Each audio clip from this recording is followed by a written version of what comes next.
आज की क्लास में हम बात करने वाले हैं ड्रॉप कैप्स और using word art and templates के बारे में। तो सबसे पहले मैं आपको बता देता हूँ वर्ड आर्ट क्या है। तो वर्ड आर्ट भी ग्राफिक्स सेक्शन का ही एक ऑप्शन है जिसके द्वारा आप वर्ड आर्ट में जो वर्ड पे आप जो पेजेस यानी फ्रंट पेजेस बनाना चाहते हैं उसमें ये एक मददगार साबित होता है। कहने का मतलब ये है कि ग्राफिक्स का हिस्सा रहेगा ये।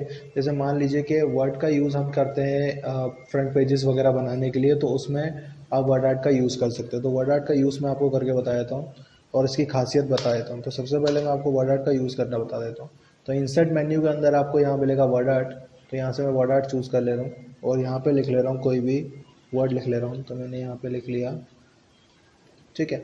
तो सिंपल यहाँ पर ये लिखने के बाद अब मैं इसमें क्या क्या चेंजेस कर सकता हूँ या फिर मैं इसकी जो भी खासियत है, देखिए जैसे खासियत इसकी ये है कि इसको मूव आसानी से किया जा सकता है, ठीक है। और ये डॉक्यूमेंट में कहीं पर भी मूव हो जाएगा आराम से, ठीक है। इसको कितना भी बड़ा कर सकते हो आप।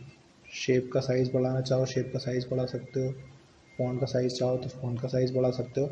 तो ये कुछ ऑप्शंस रहेंगे। जैसे ये फॉरवर्ड मेन्यू मैंने आपको बताया था, देखिए। तो इसकी कुछ खासियत मैं आपको बताया था। जैसे अभी शेप का कलर हो रहा है, या अगर फ़ॉन्ट पे कलर करना चाहो तो आप फ़ॉन्ट पे भी कलर कर सकते हो, ठीक है।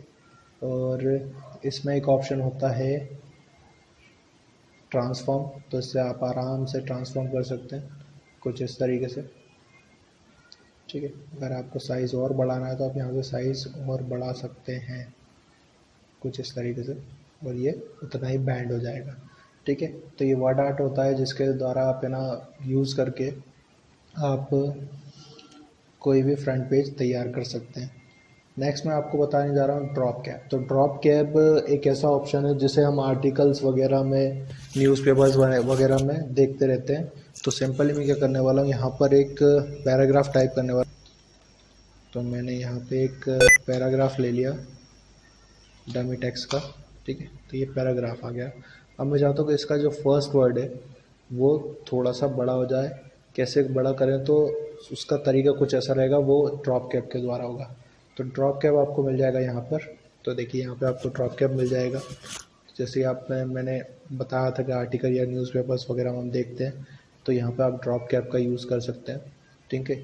सिंपल इसका एक दूसरा टाइप भी है यहाँ पर, और हम अपने हिसाब से इसे मॉडिफाई भी कर सकते हैं। आप मॉडिफाई कैसे करोगे, सिंपल कि आप ये बता सकते हो कि कितनी लाइनें आपको चाहिए, जितना बड़ा ये टेक्स्ट हो, ठीक है। आप जितनी लाइनें चूज़ करोगे उतना बड़ा ये टेक्स्ट हो जाएगा।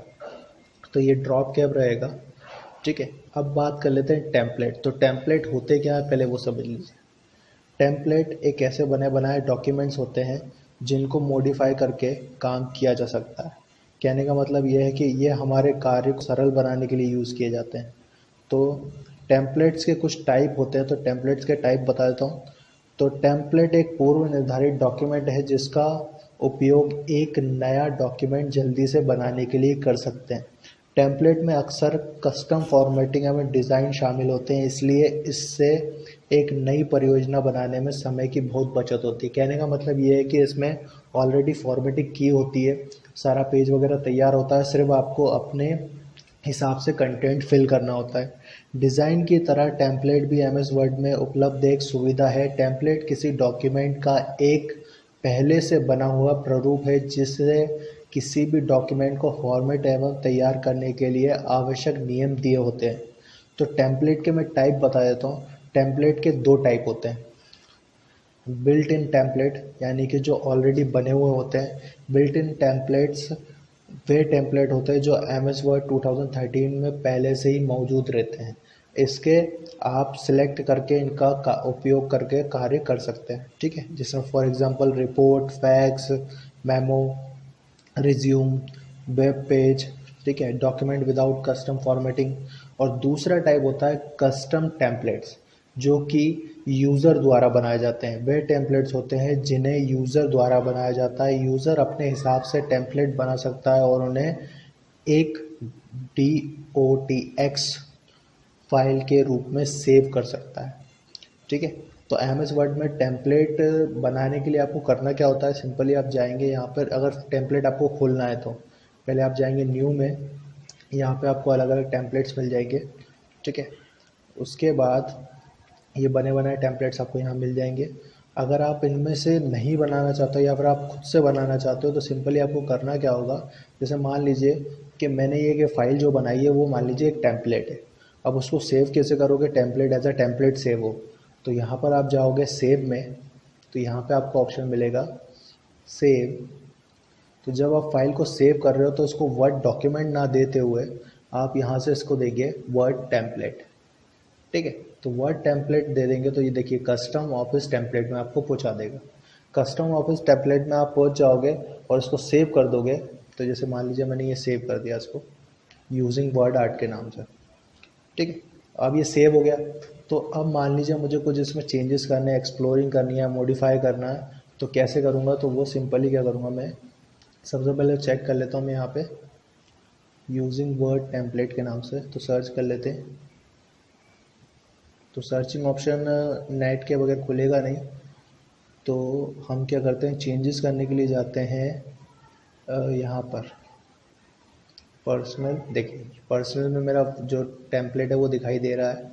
ठीक है, तो ये मैंने वापस ऑन कर लिया। लेकिन अगर आपको इसमें चेंजेस करने जाना है तो चेंजेस करने के लिए आप कहाँ जाओगे, तो चेंजेस करने के लिए जाओगे यहाँ पर, इसमें चेंजेस करने के लिए आपको जाना पड़ेगा मॉडिफाई टेम्पलेट में आपको बता रहा हूँ। तो इसमें चेंजेस करने के लिए आपको सबसे पहले जाना है न्यू में, उसके बाद फाइल टैब पे आप जाएंगे। फाइल टैब में आपको यहाँ मिलेगा रीसेंट डॉक्यूमेंट। ठीक है, ओपन में रीसेंट डॉक्यूमेंट, रीसेंट डॉक्यूमेंट पे आप चूज़ कर लेंगे कंप्यूटर को। ठीक है, कंप्यूटर को चूज़ करेंगे। कंप्यूटर को चूज़ करने के बाद जाएंगे आप कस्टम ऑफिस टेम्पलेट में। तो यहाँ पे आपको कस्टम ऑफिस टेम्पलेट में अपना टॉप टेम्पलेट आपको दिखाई दे जाएगा और यहाँ से आप इसको मॉडिफाई कर सकते हैं। जैसे कि पहले ओपन कर लीजिए, उसको चेंज कर लीजिए, देन उसके बाद उसको मॉडिफाई करके चेंज कर लीजिए, सेव कर दीजिए, तो ये सेव हो जाएगा। ठीक है, तो ये मैंने आपको टेम्पलेट को टाइप बताए हैं, उसको मॉडिफाई करना बताया, अब थोड़ा सा यूज़ करना बताया था। तो मैं यहाँ पे एक नई फाइल ओपन कर लेता हूँ। तो यहाँ पर मैं ये लेता हूँ जैसे कि लेटर, एजेंसीज लेटर। ठीक है, तो यहाँ पे देखिए पिक का डेट, तो यहाँ पे डेट पिक कर लेता हूँ, कोई भी एक डेट पिक कर ले। ठीक है, उसके बाद यहाँ पे भी कंपनी का नाम, यहाँ पर मेरा एड्रेस, और यहाँ पे जिसको भेजना है ये कंपनी का नाम, और फिर यहाँ पे मैटर लिखा जाएगा। ठीक है, आप इसको हटाकर खुद का मैटर भी टाइप कर सकते हो, जैसे देखिए मैंने हटा दिया यहाँ पे, और उसके बाद यहाँ पर सेव कर दूंगा मैं इसको अपने हिसाब से, तो ये मेरे लिए तैयार हो जाएगा। अब इसमें फ़ायदा क्या हुआ वो चीज़ मैं आपको बता देता हूँ। ऑलरेडी डेट का कॉलम मिल रहा था, नाम का ऑप्शन मिल रहा था, ऑलरेडी हमें डिज़ाइन किया हुआ मिल रहा था। तो ये इसके फ़ायदे हैं टेम्पलेट के, जिसको आप यूज़ करके आप इसमें अपने हिसाब से एडिटिंग कर सकते हैं। तो ये कुछ ऑप्शंस मैंने आपको बताए, नेक्स्ट क्लास में मैं आपको आगे बताने वाला हूँ। आज